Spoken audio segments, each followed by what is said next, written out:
আজ এক নতুন ধরনের ফুলুরি করে দেখাবো। সেটা হচ্ছে টক ঝাল মিষ্টি সুজি ফুলুরি।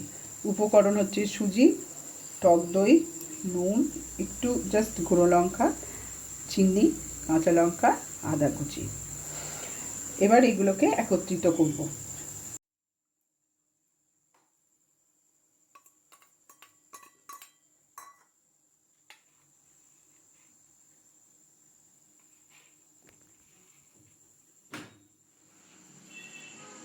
দশ মিনিট রেখে দিতে হবে।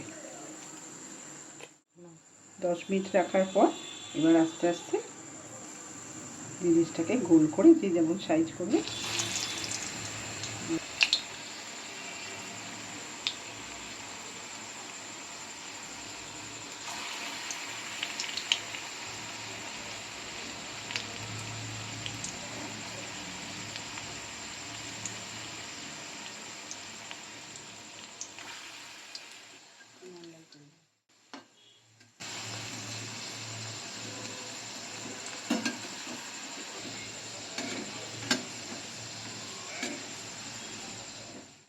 এবার সস দিয়ে মাখিয়ে খেতে হবে।